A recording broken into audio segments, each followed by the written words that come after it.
If there's a major depot here in Erstfeld, it's because we're at the foot of the northern slope of the Gotthard, at 472 meters above sea level.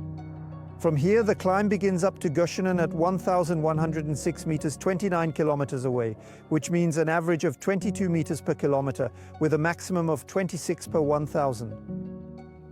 To tackle these steep gradients, trains were given a second locomotive, or were split into two. The necessary locomotives were stationed here in Erstfeld. Today, we are visiting this depot, which features an exhibition that gently yet fully plunges us in another era. As was the case throughout the history of railway development, many railway projects were actively competing both within the country and abroad with the Mont-Cenis and Brenner projects. Italy and Germany were clearly and deeply interested in establishing a railway through Switzerland. These two countries played a crucial role in the choice of the route, providing significant financial support. Before the railway was built, Erstfeld was just a tiny little village. To increase traction on the slopes, not only were essential locomotives needed, but also highly trained and skilled personnel. The Gotthard Railway Company built housing and created attractive conditions, eventually leading to a population boom in Erstfeld. Here you can see the layout of a standard housing unit built for railway workers, and on other panels, the testimonies of the men and women who brought the line to life. We must also pay tribute to those who tragically lost their lives so that this railway could exist today. The railway not only linked the north and south of the country, but also provided easier access to the Alpine valleys, which were often isolated during the winter. But for the railway, winter and snow were also very serious and recurring challenges.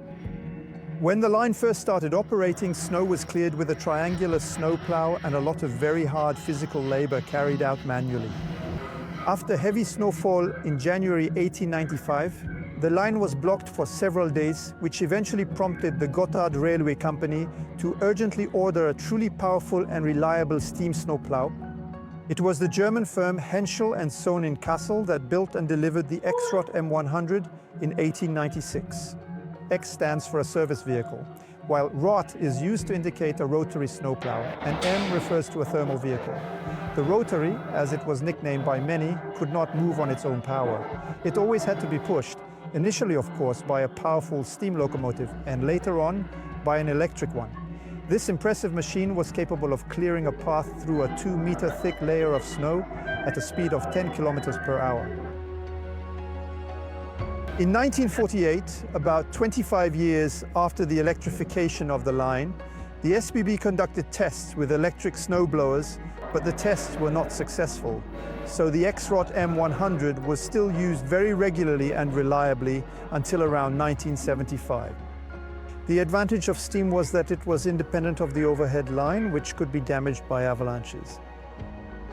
From 1982, the X-Rod M was displayed at the Transport Museum in Lucerne, and it is now proudly part of the SBB Historic Collection here in Erstfeld.